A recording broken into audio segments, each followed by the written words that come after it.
Good afternoon. MJ, I hand over to you to open the webinar, open the seminar. Can you hear me? Okay. Distinguished experts, ladies and gentlemen, on behalf of Sustainable World Air Quality Asia, I would like to welcome you all to this event on accelerating climate finance through the loss and damage finance mechanism. Thank you for taking time from your busy schedules for this important task of developing solutions that will meet the challenging need of climate finance for vulnerable countries through a public-private partnership. Having served for 24 years as a Member of Parliament in Ireland, I was very honoured to join Air Quality Asia, an international parliamentary advocacy group, as its treasurer. Since 2016, Air Quality Asia has been working with high-level policymakers to implement the United Nations Sustainable Development Goals 2030 and the Paris Agreement by helping governments across Asia to strengthen national environment and energy policies. Nations around the world are experiencing increasingly destructive impacts of runaway climate change. Since 2000, over 4 billion lives have been impacted and $2.9 trillion lost to disasters, the bulk of which are attributed to extreme weather events from climate change. These impacts are considered loss and damage consequences incurred by climate-related events that exceed what nations can recover from. Loss and damage consists of economic impacts, such as damage to livelihoods and property, and non-economic impacts, such as loss of life, biodiversity, and cultural heritage. These impacts are caused by both rapid onset extreme weather events, such as hurricanes, and slow onset events, such as sea level rises. In 2022, there were 37 separate billion-dollar rapid onset weather disasters globally, costing over $313 billion. Nations in the Global South, especially those part of the V12 nations, most vulnerable to climate change, are suffering from loss and damage due to limited fiscal space to invest in recovery and adaptation measures as a result of high debt burdens and insufficient economic resources. If we do not mobilize sufficient resources to tackle the issue of loss and damage funding now, the impacts of the problem will run out of control. Ending the financing of fossil fuel development and instead prioritizing investment in growing clean, carbon-free economies will bring immediate benefits. It will save many lives. It will improve human and ecological health as well-being, whilst bringing greater prosperity for all. I hope that this meeting will accelerate this progress. I would now like to hand the floor over to Shazia Rafi, President of Air Quality Asia. Thank you. Thank you, MJ.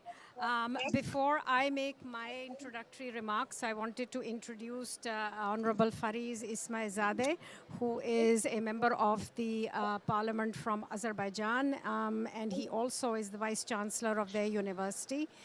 So he will welcome us as the host country, and then we will proceed with the program. Fariz. Thank you so much. You forgot the most important sentence. I'm the globe champion, globe parliamentary champion. I'm very proud of that. That's right. Dear colleagues, once again, welcome to Azerbaijan. Welcome to COP Summit.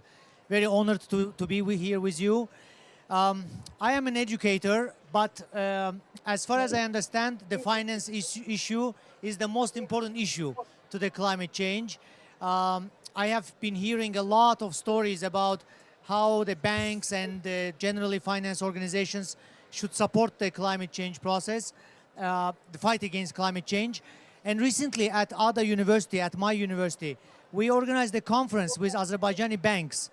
And Azerbaijani banks together have pledged almost 2 billion manat, Azerbaijani manat, to, it's kindly roughly around $1.5 billion, to help the transition into green economy and to help the companies, the enterprises.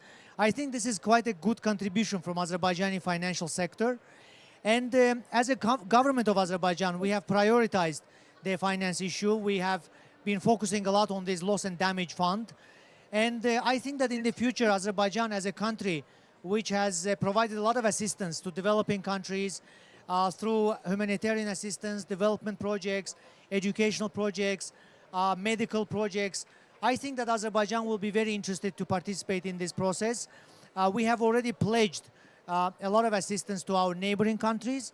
And in the future, I think that this loss and damage fund will be very important for Azerbaijan, especially in the context of island states, small developing countries. As you know, Azerbaijan has been chairing non-aligned movement for 4 years. So we have very good dialogue with developing world. And I think that in the future, we will focus on that a lot. On my part, I will encourage members of parliament in Azerbaijan to discuss these issues a lot, both in the legislation and among the stakeholders, companies, voters, and constituencies. All the best wishes to all of you, and I wish you fruitful discussions. Thank you, Honorable Fariz. So I will just give a little background of how this particular project that we are presenting today fits within the context of both climate change and the work on the official loss and damage fund set up by the UN FCCC and the World Bank. So Sustainable World Inc., which is the parent organization, and its project Air Quality Asia have worked since 2017 with parliamentarians and governments in South and Southeast Asia on health and economic impacts of air pollution and climate change. We are an observer at the UN Environment Programme, observer at UN FCCC, affiliated with the UN Department of Global Communications, and a civil society attendee and panelist at the World Bank. We have all globally witnessed an unprecedented time these past 4 years with the COVID-19 pandemic and the exacerbations of climate change. Almost 7 million lives have been lost to COVID-19. Parallel to this pandemic is a silent killer which continues to claim 9 million lives annually around the world, and that is rising carbon emissions of air pollution, which is the other side of the coin to climate change. The same carbon emissions that make air quality worse, next slide, you can see that, those are the 4 elements that increase carbon emissions. Those same carbon emissions are the ones that make climate change worse, and you get the 4 impacts that you see on the right side. So we have to come up with a way, because this global warming leading to climate change disasters, they are increasing in frequency and intensity, and they are spreading all over the world.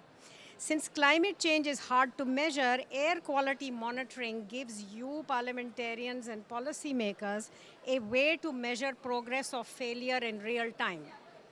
And right now, I'm from Lahore. I'm headed to Lahore. We are seeing failure in real time. The challenge for developing economies is that as they industrialize to increase their GDP and give better living conditions for their citizens, carbon emissions and air pollution increases. As air pollution has no boundaries, neither does climate change, the impacts from these fast-growing economies of the Asia-Pacific region has grown now to hazardous levels around the world. They are also impacted themselves.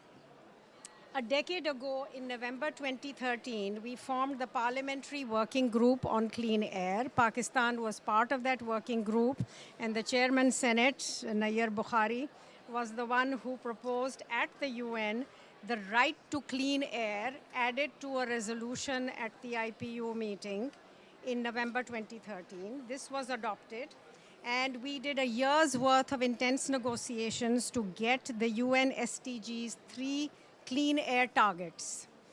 These were approved by September 2015 by all governments who are members of the UN.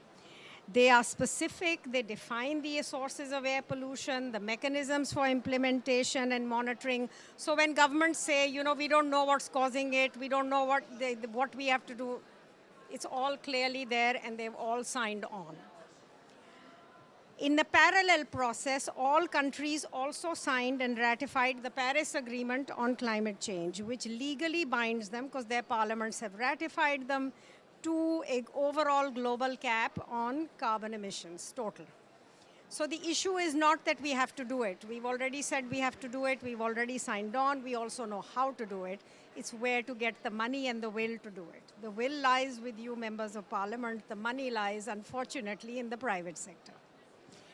So the issue I think that we are dealing with, and now the impact is being felt everywhere. I live in New York. Last year, the flooding flooded the New York subway system completely. It had to be shut down. California now has the largest, most intense wildfire season, which lasts most of the summer, destroying a lot of the property. Insurance companies have stopped insuring the Pacific coast. So clearly there is a very huge economic impact. But wealthy countries like the United States have domestic finance that is robust enough to be able to absorb the climate impact. It is vulnerable countries from the developing world who don't have the credit rating to go to the private markets who are the ones really affected. Countries like the Marshall Islands, Tonga, Marshall Islands is already in a permanent relocation program for their entire population. The Maldives has run out of drinkable groundwater because the sea level has risen so much that the water is salinated. They also have to look at a long-term immigration. Fiji has relocated 12 towns and villages to higher ground on a permanent basis and given that beachfront land back to the ocean. The biblical scale of floods in 2022 in Pakistan, where it rained for 40 days and 40 nights, displaced 33 million people. We are still recovering from it. So this is loss and damage on a global scale. The issue that we face now is that it's a climate justice issue as well, because the loss is faced by those who did not cause the damage. And so Pakistan was one of the G77 countries that led the discussion at COP27 to create a loss and damage fund for the UN to recognize this climate justice issue. The decision was taken at COP28. A dedicated fund has been created. And COP29 is still wrangling with the issue of how to get more public money into that fund. The fund is supposed to be managed by the bank, the World Bank. Now, one thing it's important to note here, that the historic emissions are not by country and region alone. They are by company. So it's not the poor person living in Flint, Michigan, who is doing the damage. It is the large corporations in all these countries that are doing the damage. They are from the energy generation, fossil fuels, polluting industrial production methods, low quality transport fuels, construction industries, high per capita consumption in developed and now in rapidly developing countries. Our people also want to have the modern lifestyle. So what we are doing here at UNFCCC is this Herculean task to marshal public funds to meet the climate needs. But the gap between the public funds and the climate needs is too huge. The total needed on a climate basis is anywhere from $5 to $8 trillion. And the amount gathered so far is 720 million. And the chances with the new US administration coming in of getting even $1 out of them is. So our premise was that governments only have 10 to 15% of the money, and even that is very hard to get. I can't imagine parliamentarians in developed countries saying we need money to be able to give to those whom we've caused damage to. The money is sitting in the private equity markets. So how can one design a mechanism which would incentivize these markets to invest in climate finance, would de-risk their investment to zero, and would somehow or the other get them to begin doing climate projects? And not just climate projects in the big countries whose economies are good, but climate projects in the vulnerable countries whose economies are not good. The task ahead is sobering in its gravity and size, but it's not impossible. I would like to share an example from the late 1980s and early 90s. We faced a regional economic crisis in Latin America on a comparable scale. The Latin American economies face default under debt burdens, largely from US banks and MDBs. At the time, the US Treasury Secretary Nick Brady took a courageous political decision to save both the regional and American banking system through a Treasury bond securitization, a zero coupon bond that brought the risk of investing in these countries, lending to these countries, to zero. And that did not require a requisition from Congress. This program, which was called the Brady Bonds, at that time raised $65 billion, which in today's dollars is over 1.6 trillion. So you need mechanisms of that nature with that level of political will. But that political will is now necessary from three institutions. And there, the interface that you have as members of parliament with their members of parliament is important. The first, despite it being going to be President Trump, is the US Treasury. You still have to talk to them. You have to talk to your colleagues who are in their finance committees, because they have to play a major role in securitizing this private climate investment. The European Central Bank, which is the equivalent of the Treasury, and they too have to undertake doing this level of securitization of green and blue bonds in vulnerable countries. The last is the Bank of China. So they are, I think, a little more amenable, but I think still it means that there has to be an interaction with their government, a demand that they do the same, and that the three work together, because it's a global crisis. So it's a very big challenge. So as an organization that works with MPs, mobilizing political will is something we are there to help with. We are based in New York. We go to Washington to the bank meetings, to Congress. To sum up, we all have to do our part. Developed countries must speed up and expand their transition to green economies. We're going to face a real challenge in the US because we now have a president whose favorite slogan is drill, baby, drill. So we have to make sure that the green transition, the IRA, the green economy in the US does not suffer, that state governments come in to continue down that path and don't let the US roll back as a country. Multilateral banks must leverage their power to accelerate concessionary capital to do the same in the V20 and developing countries, which means your own transitions to a green economy are very important too, because every bit that you can avoid more damage to your local economy, to your local environment, to the regional environment is very important. Business leaders are the hardest one, but you as members of parliament have the capacity to influence business leaders in your regions. You have to get them into this green transition.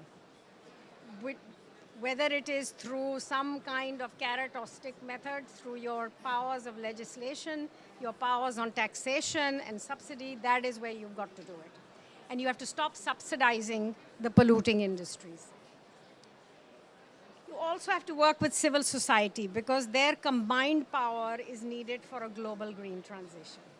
So as a first step, we set up an expert advisory group for the LDFM, comprising climate finance experts from key countries to develop solutions that will bridge this gap between a compensation model, which is the official fund, and the investment model, which is what we are working on.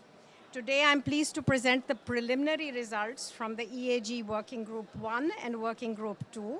I would now like to hand over to Mr. Monish Mahurkar, who is our Technical Support Unit Head, and ask him to start the deliberations with the experts. Monish, you have the floor. Thank you, Shadia, for setting the context and that background. It's a pleasure and privilege to be here to talk about probably one of the most important issues of our time. And as you explained, Shadia, that the key question for us is today how to find the required level of financing, the extent and the type of financing required to address these solutions. Clearly, there is a huge gap. There is not going to be for a very long time and probably never the amount of sovereign or government or donor support available. There is a significant amount of capital in the private sector. The question is, how does it actually move? How does that actually get allocated to these solutions?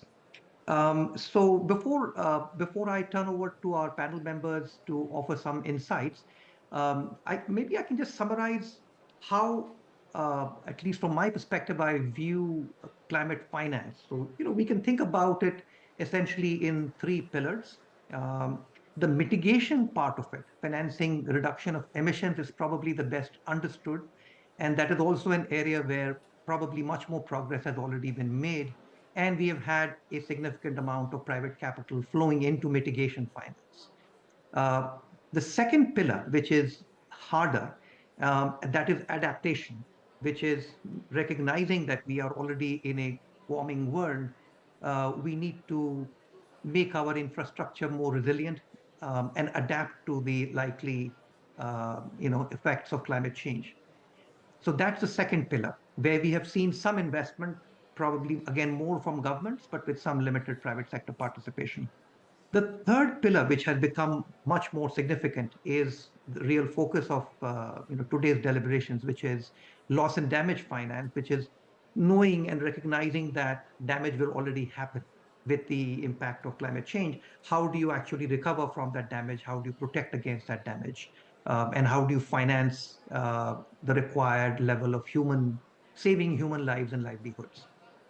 So those are the three pillars. And the third one is probably the most difficult one, the most difficult nut to crack in terms of mobilizing the private sector, simply because generating returns, economic returns on loss and damage finance will remain quite hard.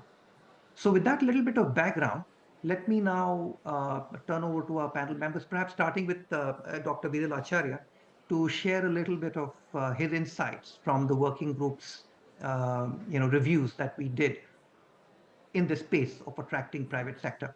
And then I will turn over to Dr. Nanav to share some of his experience from Indonesia. Before Viral speaks, I just wanted to say that Dr. Viral Acharya was the former Deputy Governor of the Reserve Bank of India and now is a professor at the Stern School at NYU on climate risk. Monisha, I just want to confirm you're able to see the screen. Yes, we are, and hear you as well. Yeah, okay, very good. Thank you so much for this opportunity. It's great to hear all of you talk about this issue. As Shazia mentioned, I'm from Shazia's neighboring country, India, originally, and it's hard not to recognize the impact of climate change, especially global warming and the hot temperatures, drying up of the soil, especially in high exposed industries such as farming. So through that experience, especially during my stint at the Reserve Bank of India during 2017 to 19, as well as my prior work in how private sector could be brought into infrastructure financing, I thought the initiative that Monish and Shazia had put together was really interesting, which was how to accelerate private investments in climate finance.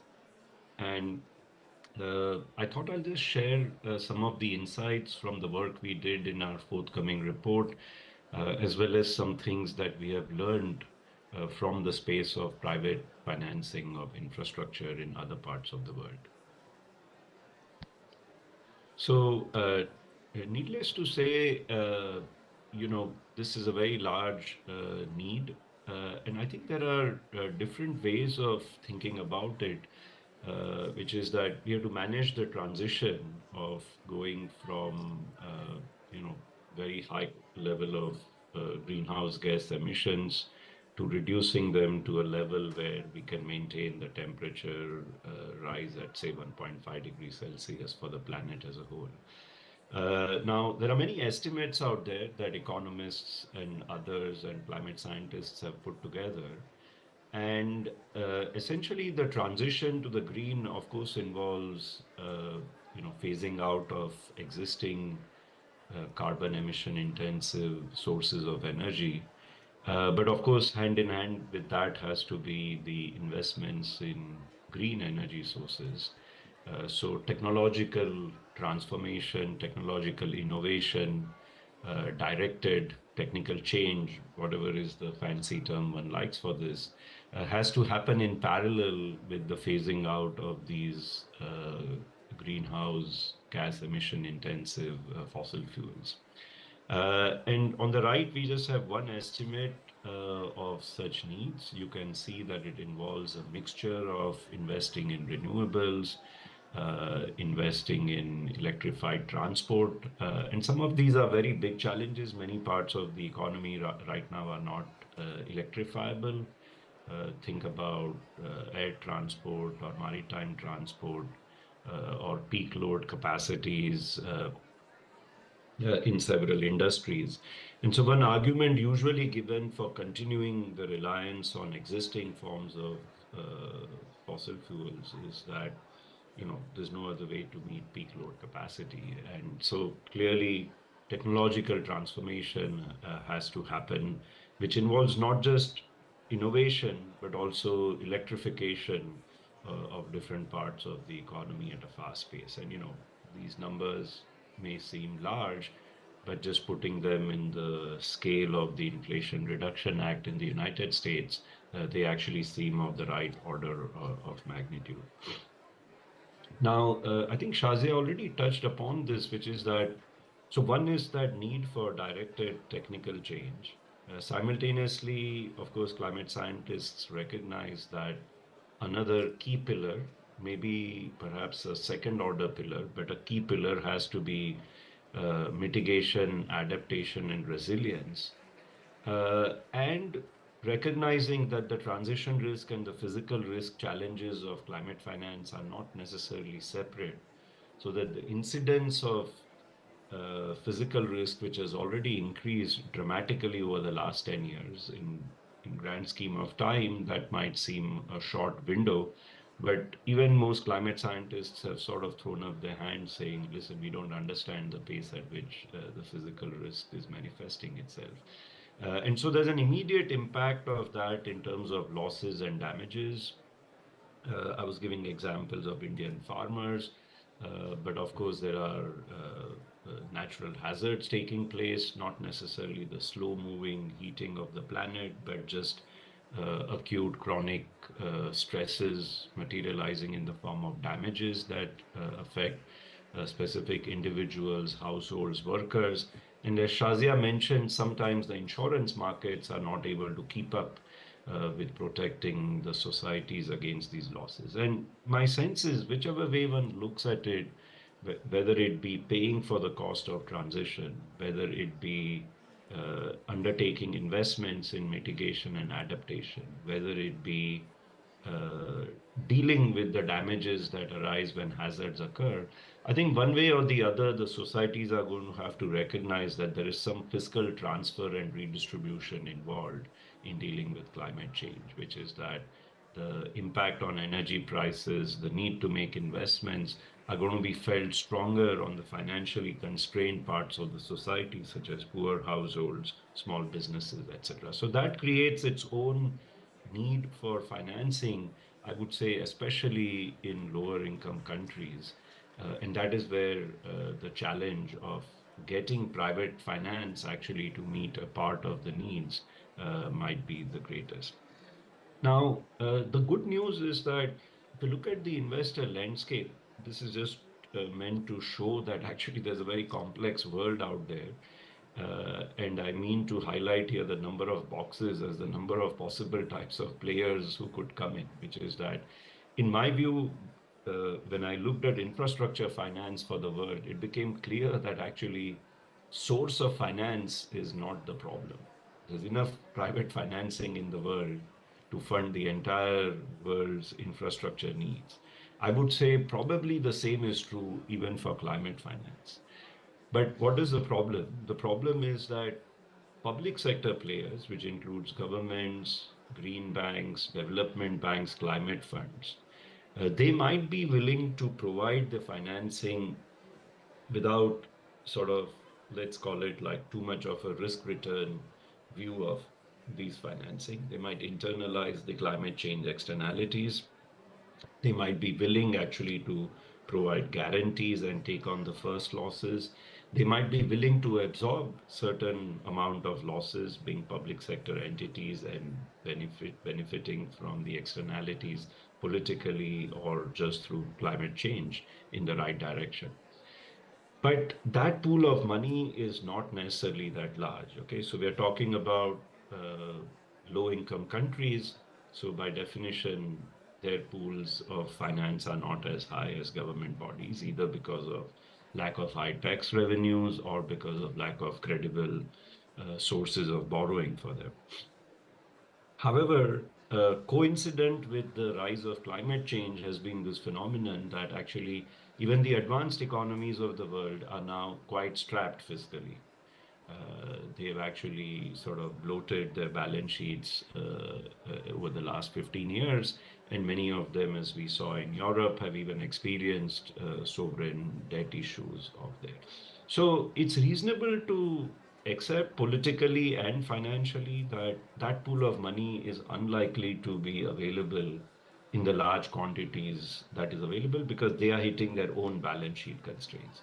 The private sector, in contrast, has done reasonably well. If anything, some would argue that it was relatively deleveraged 15 years back. It has increased its leverage somewhat, but not at the scale that the sovereigns or the households had prior to the crisis in 07, 08. So it seems that private sector is the real pool of money one can tap into. That includes institutional investors, philanthropists, venture capitalists, and corporations, which I would include private equity and others who are mobilizing big pools of money. Now, what's the challenge? The challenge here is that they have a very risk-return view of the world. They don't just allocate finance. Even philanthropists think of their investments as as funding social entrepreneurship. So they are keen to design mechanisms that ensure that if they are putting their money on climate change issues, that there's accountability of these funds, there is social impact at the end of these funds, it's going to the right places, and that there are some tangible mechanisms of progress in the countries, especially low-income countries, where such investments might be made. So what we are doing in our report is we've tried to look at a range of different possibilities. So here's a set of examples and case studies that I won't get into, but we looked at Indonesia's green corporate bond, which I think we'll probably hear more about very soon. We looked at the Green Guarantee Company, which is sort of like a public-private partnership to provide sort of guarantees to green projects. Debt for nature swaps, in which there's a certain amount of debt forgiveness in exchange for certain tangible actions being undertaken for preservation of nature. Just improving low-income countries managing their balance sheets and FX risks better. Investments in adaptation, that's an example where the African Development Bank has led the initiative. And social success notes, in which notes are effectively sold to the private sector, but success, social success in this case, climate change, adaptation, etc., is being monitored through some public bodies. And based on this range of studies, so I want to stress this point here, which is that there's no sort of silver bullet here in our view, that one has to embrace a range of solutions that meet different types of these specific investors and different ways of combining them into what works for a particular country. Our recommendation is the following, which is that that we approach this issue of raising finance to meet redistribution needs, to meet technical change needs, to meet adaptation needs, and as Shazia stressed, to just ensure that the transition is in some sense just for the poorest countries and the poorest people in these countries, poorest businesses in these countries. We recommend 3 steps. One is that we identify and quantify the private sector capacities to fund loss and damage funding in these countries.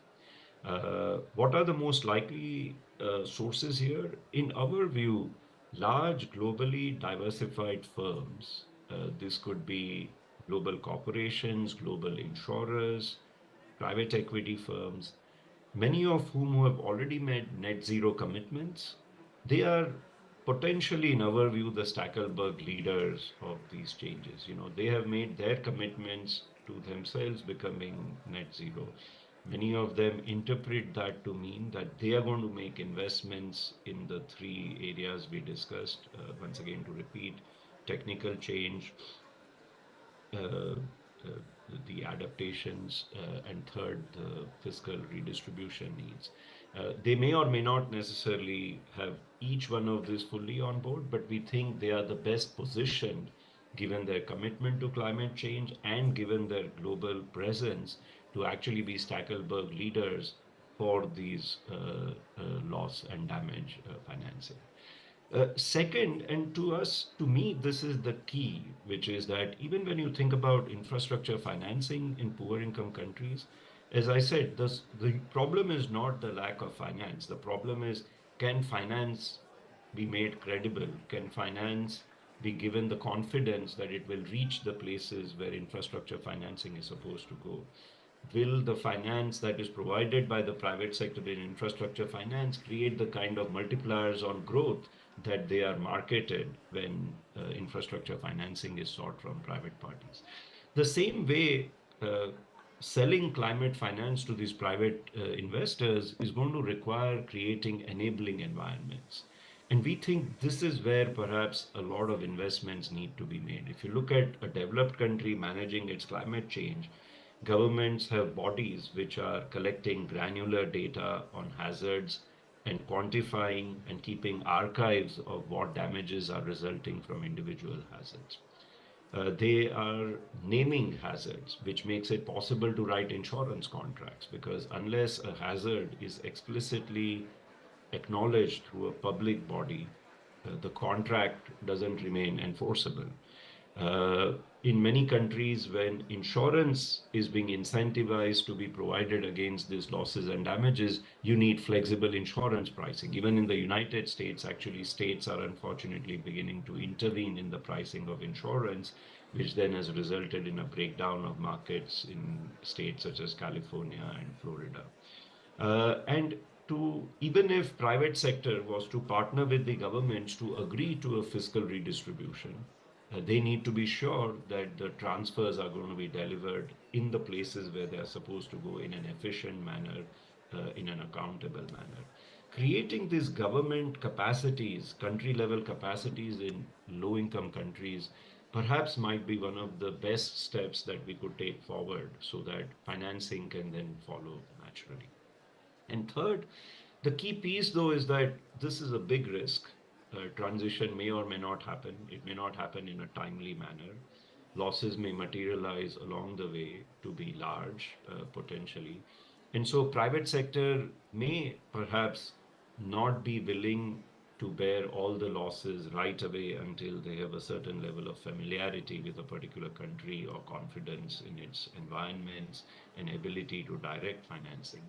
And so there may be a need to blend public private finance. Again, this is a common insight from infrastructure finance that government bodies, multilateral bodies, infrastructure financing entities, they need to step in with a pool of funds to provide first loss guarantees or credit enhancements, which then encourage the private sector to actually, in quote unquote, leverage that first loss guarantee in a very, very significant way. So guarantees are one way. Another interesting way, which has also been explored in infrastructure finance, and again, that insight could be carried over, is that stage financing could be provided. That's an idea from venture capital, where perhaps public bodies provide the seed financing, but then they wean the climate change projects off over a period of time. And once initial rounds of success have been demonstrated, then private financing could actually step up. And so Viral, stage you or have seed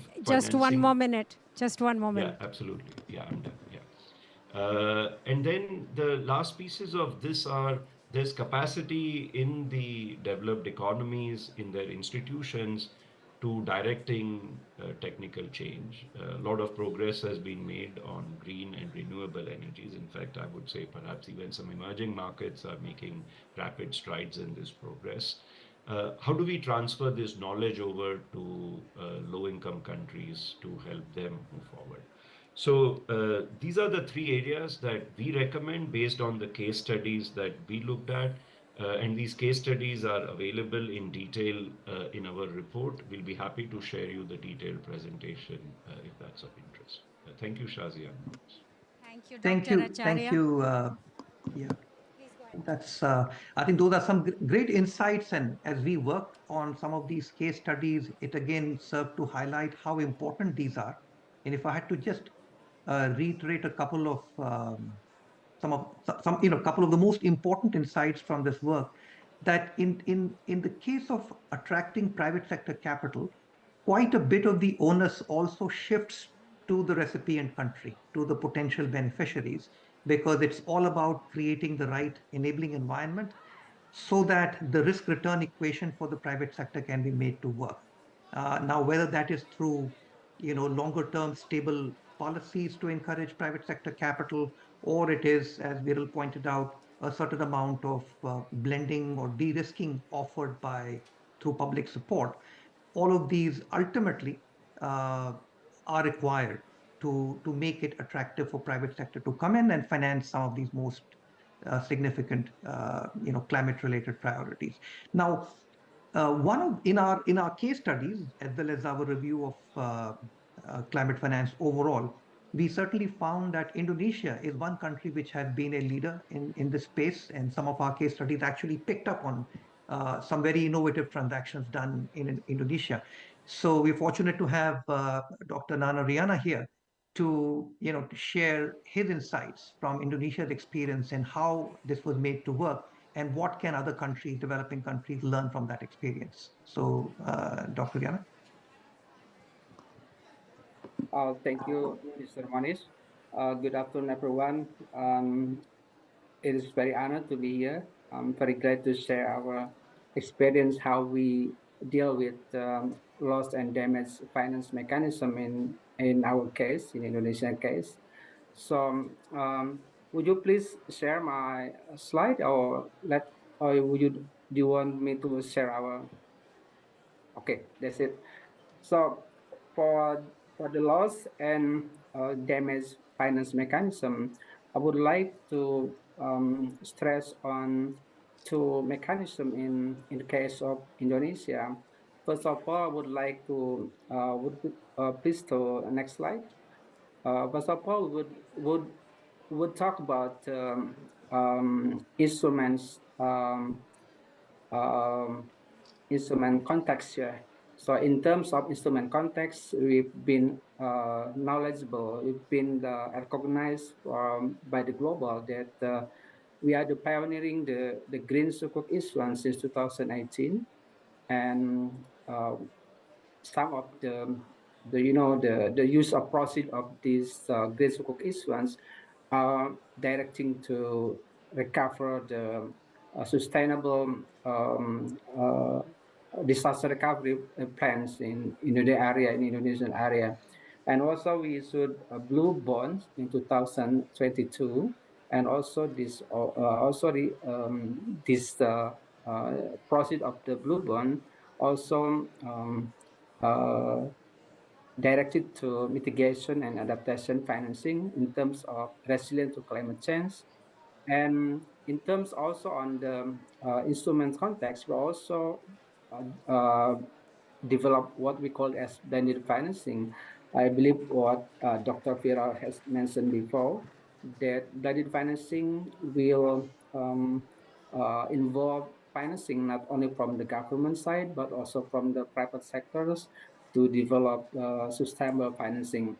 And the second context, we would like to touch on the institutional context in terms of disaster pooling fund in Indonesia. So for the next slide, so for our commitment to sustainable financing, we put it in our debt strategies, medium-term debt strategy. It means that we have very serious commitment to combat with the climate change and also to achieve our sustainable development goals. So in our medium-term debt strategy, we clearly mentions that we need to increase the development of creative and sustainable financing to support development financing and also to accelerate economic transformation to achieve the what we call as a green economy. So this is our commitment in terms of in medium term that we put this on into a higher priority, how we can achieve the sustainable development goals in the future. For the next slide, and also part of our commitment, we develop what we call as green sukuk or green bonds framework in 2018, and that cover for how we can focus on the green sectors to deal with to to handle with the mitigation and also adaptation activities, but we don't want to only focusing on the green sectors. In 2021, we upgrade our framework to be SDGs government sectors framework.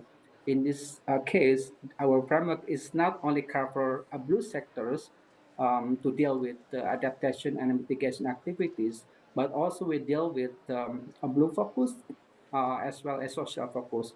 So in this new framework, we can say that our framework is much broader, not only cover the climate sectors, but also the blue sectors as well as the social sectors.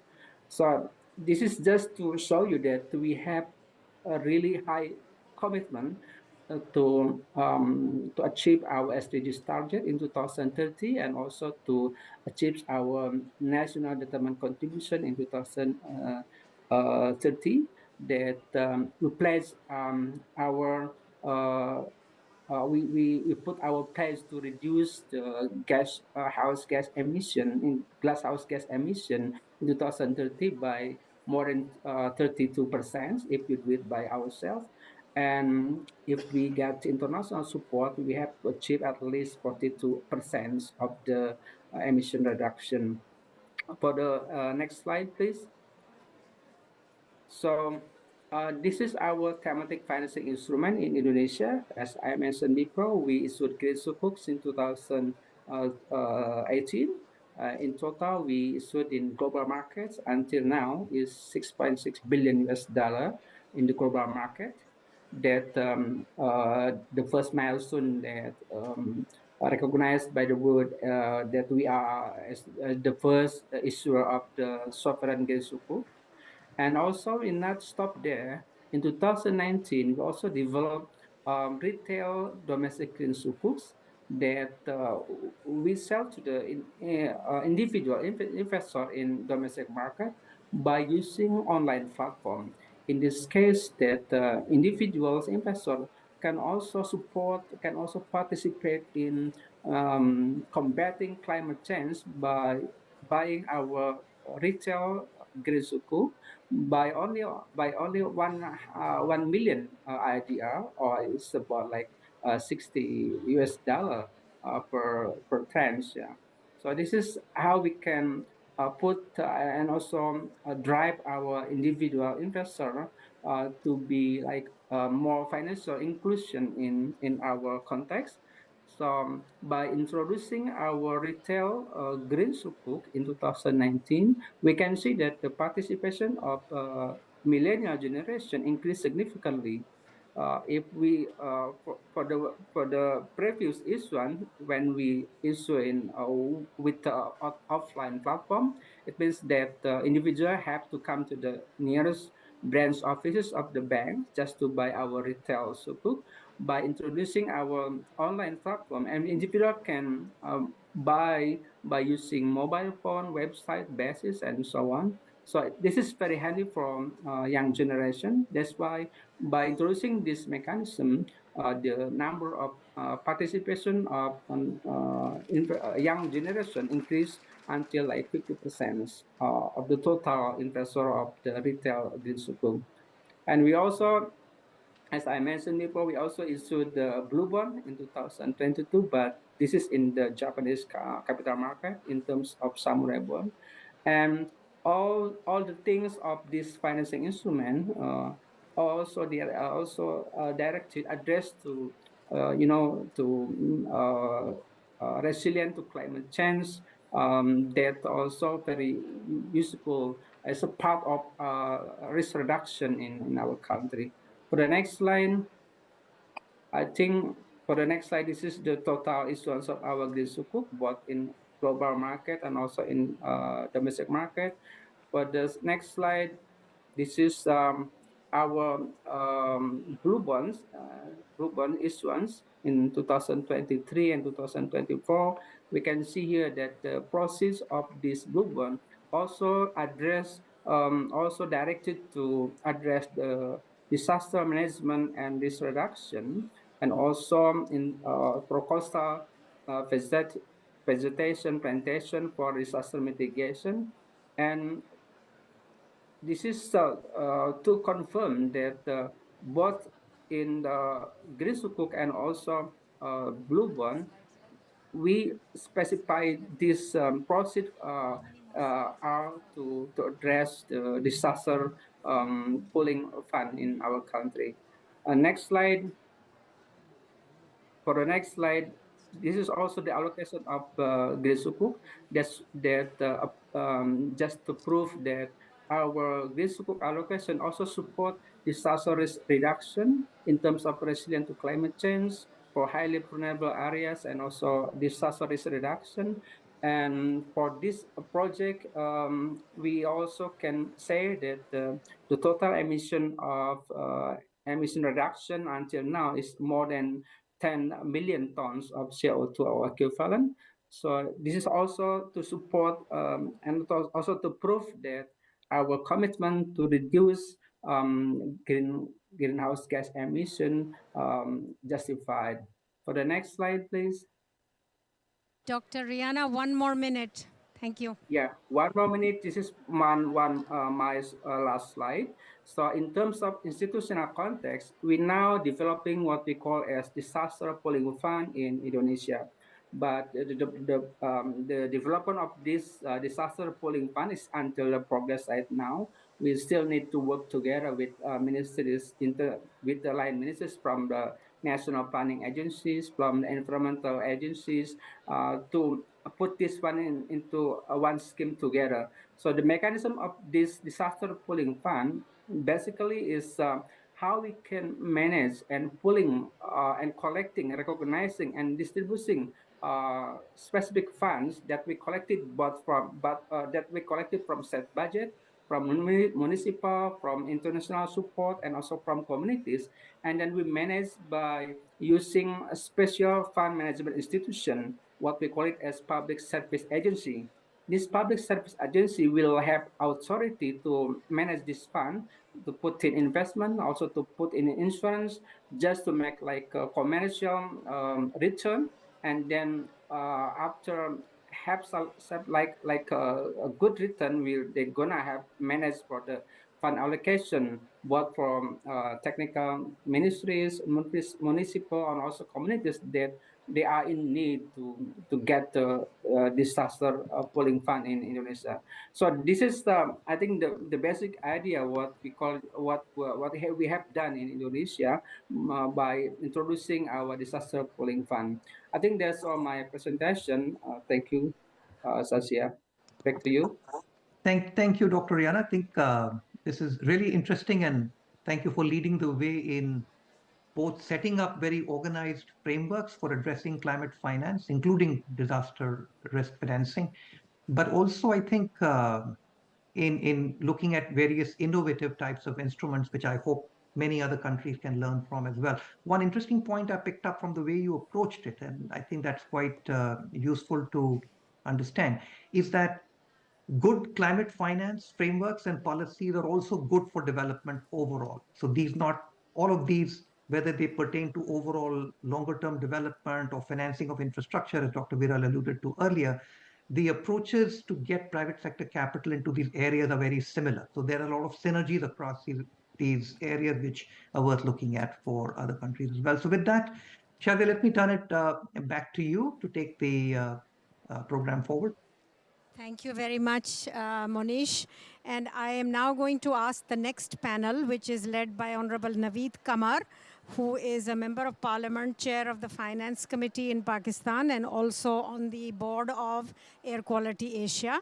Naveed, please come up to the podium. Joining him will be Honorable Cedric Frolick, who is chairing the Oversight Committee in the Parliament of South Africa. And the purpose here when we started this project was that part of the first part of the project is the experts who are developing solutions, but these solutions then have to be presented to the parliaments and to the relevant committees that have a finance, budget, oversight role as to what are the elements that would work, how would they work, what are the questions that the parliamentarians would have of this, so that when the final report is presented at the World Bank spring meetings, God willing, in 2025, that we have their comments and their interests included within the report. So with that, Honorable Kamar. Thank you very much, Shazia, and thank you, panelists, for giving us an insight on where things are moving as far as the future climate finance is concerned.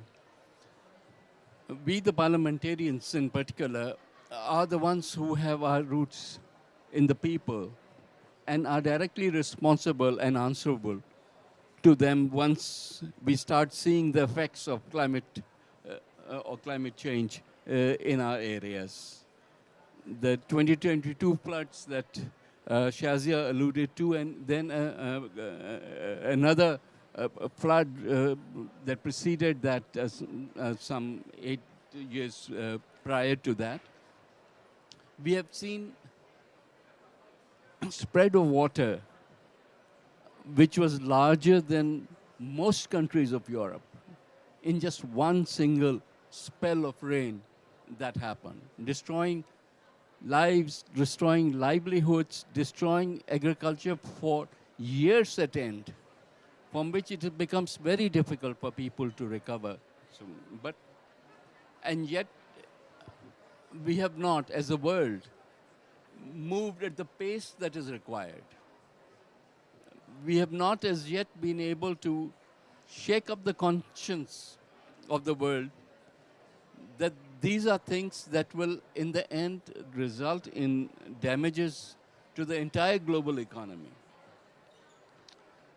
Where the world has woken up and has been able to move, we have seen that the effects, for example, the financing that we are talking about, after the 2022 floods, we launched what is till now the largest rebuilding housing project in the world. And we are still in the middle of it, where with help from the World Bank and other IFIs, we were given the financing for the housing projects in those areas that were affected by the floods and the rains. And today, because we were not only building, but we were, the slogan was to build better. When in subsequent years, and this is only the last 2 years, when the rains came back, those houses not only were able to sustain themselves compared to anything that was on ground before that, but became shelters for those who were not lucky enough to have been financed into rebuilding those houses in a better way. So the point is, if we get together and work on these issues, we can do better. But it requires a mindfulness, it requires a focus. We keep talking about various ways in which we can raise these funds. They're not enough. They are perhaps less than 10% of the requirement. But once we have been able to tap into those funds, then we, as the members of parliament, the onus is upon us to ensure that it goes back into the resilient projects that we are looking for. Because governments are constantly, the finance ministries are constantly in a deficit situation. And governments are constantly looking to find new ways of raising monies to fill their gaps, the fiscal gaps. But these monies at least should be protected. And that, again, as I said, we as parliamentarians have to ensure within our own parliaments and with our own finance committees that there are firewalls around these funds which are used primarily for climate resilient investments. They may be in transport, they may be in housing, they may be in overall sustainable agriculture. But once we have that, I remember Shazia when she started the AQA project and came to Pakistan and we had meetings with our parliamentarians. Nobody there was shaken up enough to start acting, with the result that today in her own hometown and a lot of us, there is a climate emergency that had to be. All schools are closed. Most businesses are closed, or at least the timings have been reduced to only 25% of what otherwise their times would be. And a lot of transportation has been brought to a grounding halt. So this may not be as big as COVID worldwide, but this is just as big in terms of its impact on the local population and the local climate. So the point is, if we don't act now, if we don't act today, it might be too late. And the cost that we will bear of not taking action in time would be much higher. That is something for us to raise in parliaments, that before we hit Armageddon, we have to take action. We have to plan, we have to be aware of these things so that tomorrow we don't have to shut down entire countries, entire economies. I think that should be a lesson takeaway from today. I don't want to go into the numbers in that because the disasters are much bigger than that. So please, let us follow the world in terms of being able to raise the funding worldwide, make it sustainable for those who will invest in those funds, but then to use it in a sustainable way within our own economies. Thank you. Thank you, Honorable Kamar. Honorable Frolick, it's now over to you. If you have both comments on the presentations and also from the perspective of South Africa and the African continent, how this raising of loss and damage finance from the private sector, and you come from an economy that also has a robust private sector. So that blended finance concept might be of interest. No, good afternoon and thank you very much. I agree with my colleague from Pakistan about the impact that climate change-induced disasters have on the livelihoods, especially also of the poor people and the poorer areas in our countries. South Africa has had its fair share of climate-induced disasters, and before coming to COP29 in my constituency, in an area, Kariga, within 6 weeks of one another, they suffered 3 massive flooding that wiped out public infrastructure and also the livelihoods of a lot of people. In 2022-2023, I had the opportunity to be the co-chairperson of an ad hoc committee to look at the disasters incurred by climate change in 7 of our 9 provinces, where we could have seen the devastation and also the greater inequalities that are brought about by climate change. Then there was a lot of hope, because at the UK Climate Change Conference, South Africa presented its Just Energy Transition investment plan as well as an implementation plan on the back of an $8.9 billion facility that was created. But coming from a parliamentary perspective, the first question members of parliament asked, what is in there? What is the architecture looking like?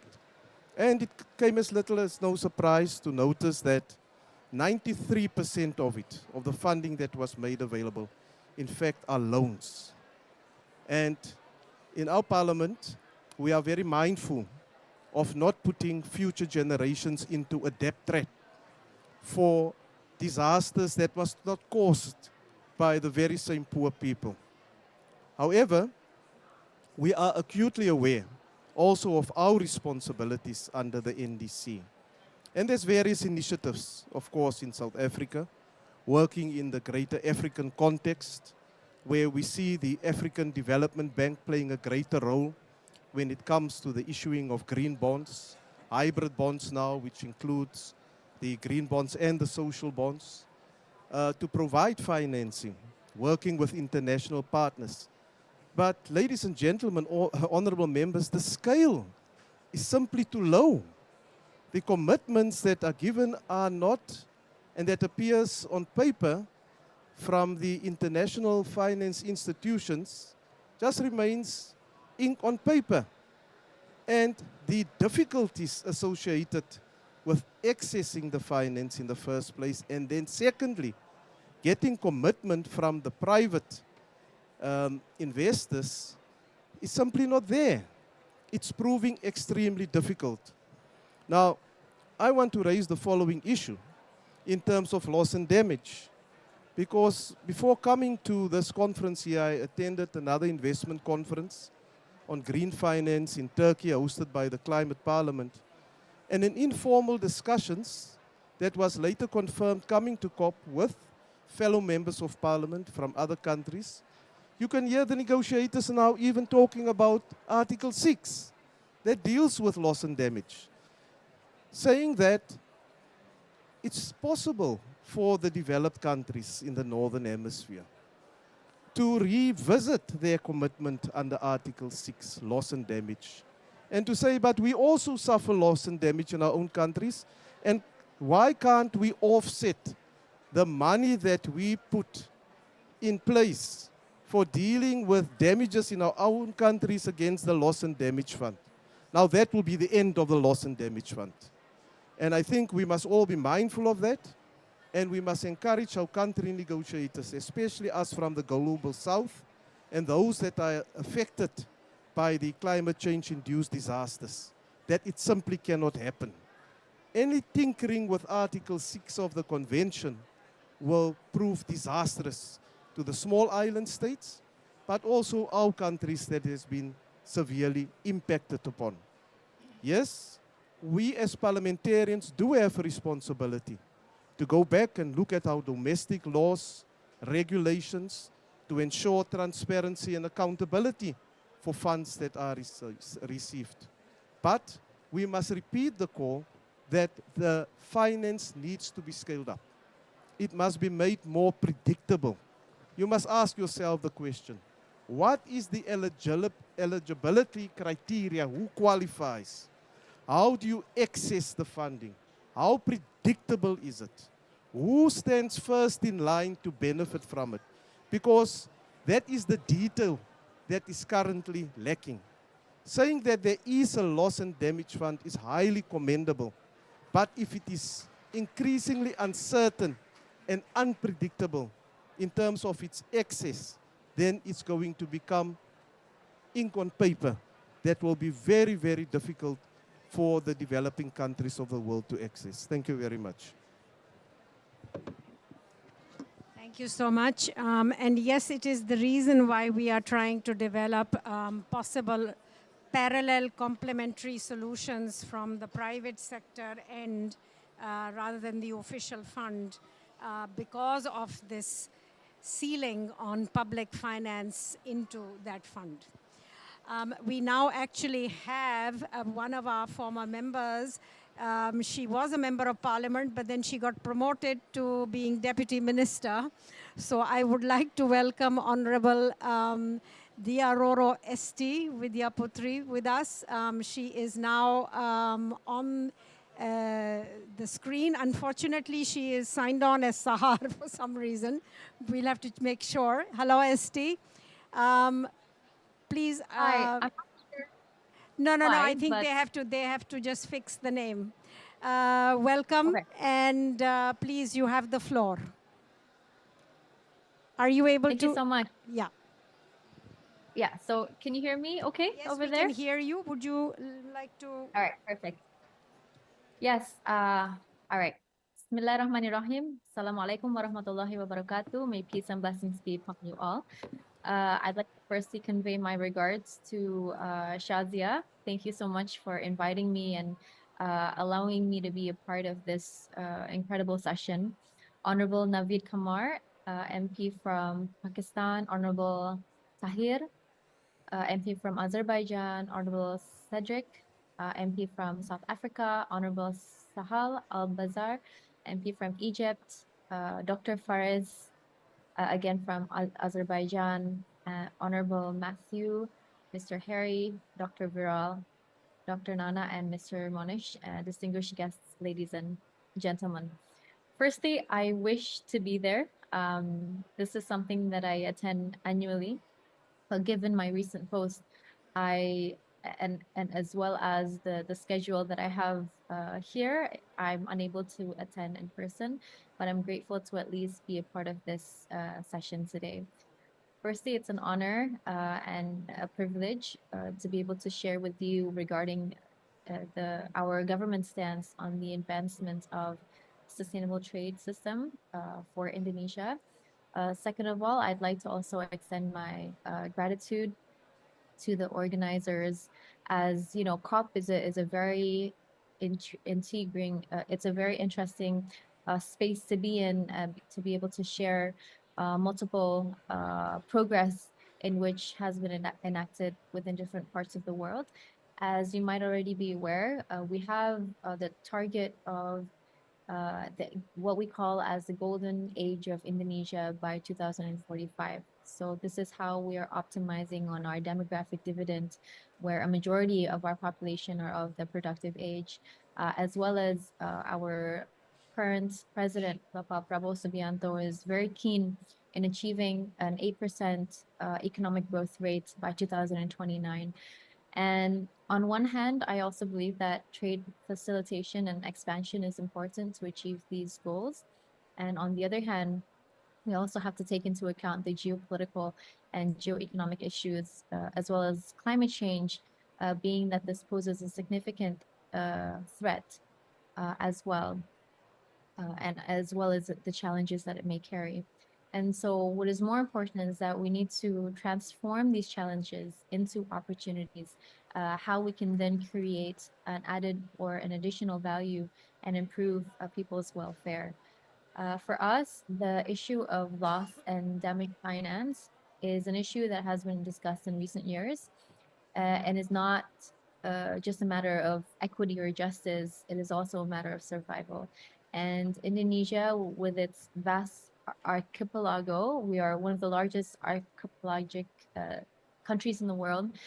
We're very rich in our biodiversity, and we face direct threats of rising sea levels, you know, when this is accounting for many people's homes, and extreme weather events or patterns, and the shifting of agricultural patterns. And climate change has been disrupting livelihoods and has posed significant threats towards food security and straining our economic development. And the mechanism of the financing aspect should then acknowledge that while climate change is a global problem, the solutions can't also be a one-size-fits-all solution. And developing countries such as that of Indonesia are not responsible for the bulk of historical emissions, and this is kind of like a group, impact.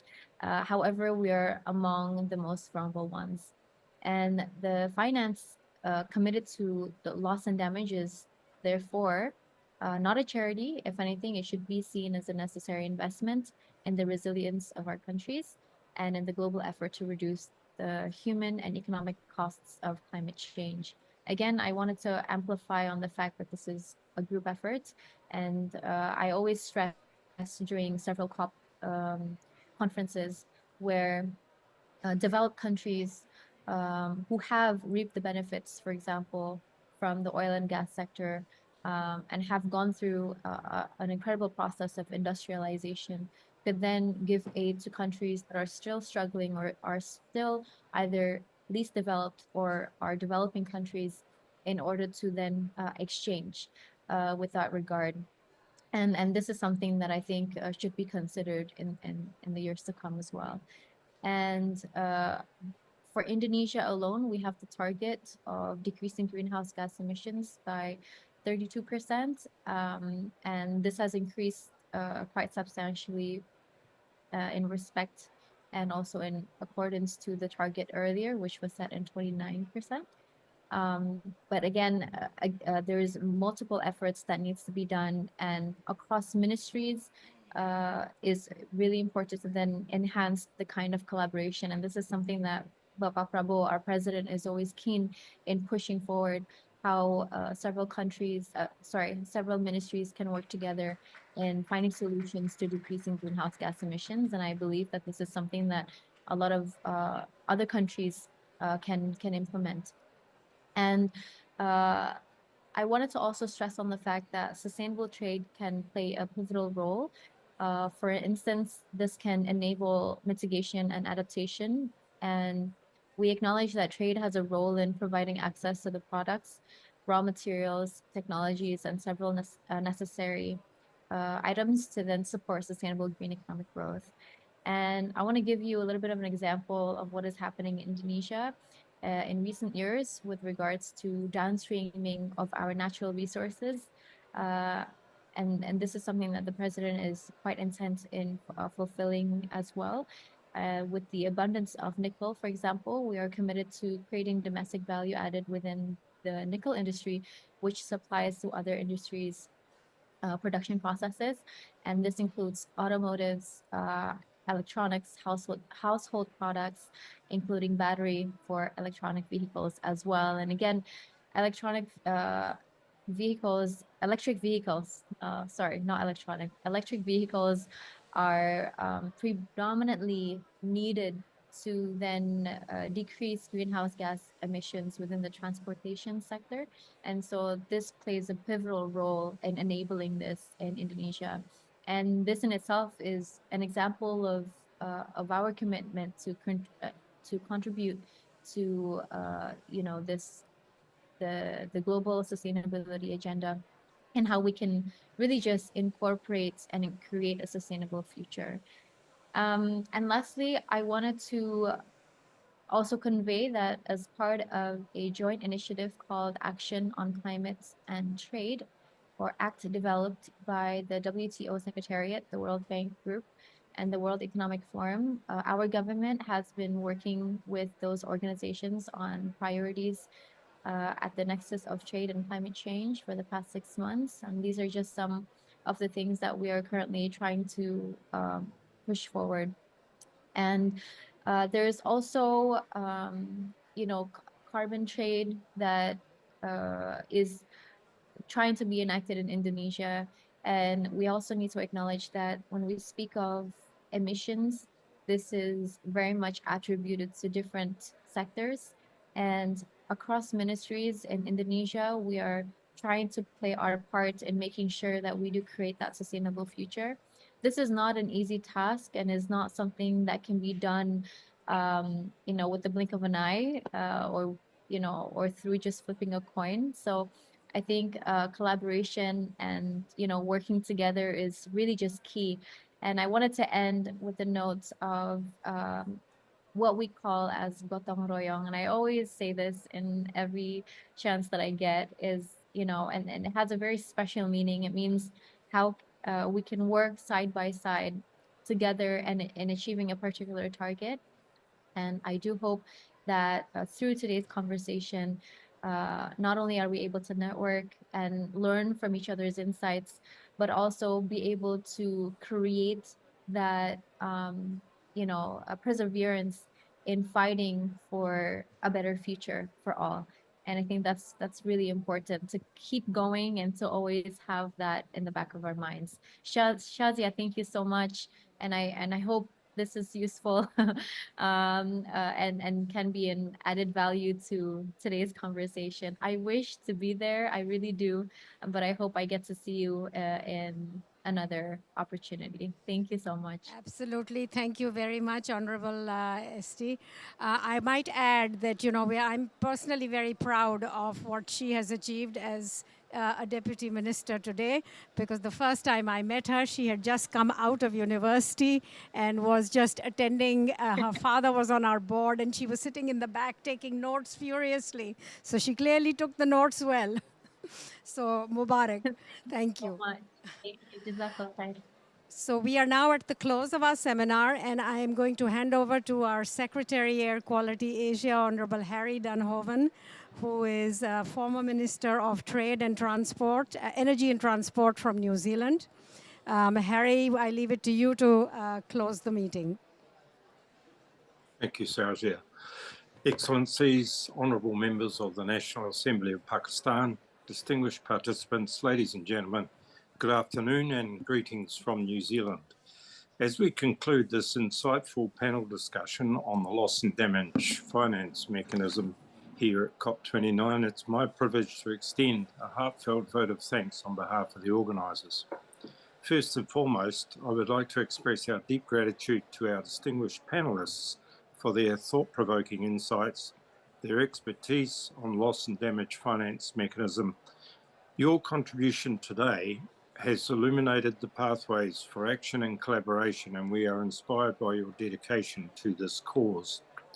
We extend our gratitude to the Globe Parliamentary team, Ms. Meira, Mr. Oru, and Mr. Nicholas for daily coverings of parliamentarians on the crucial issues to be decided at this COP29.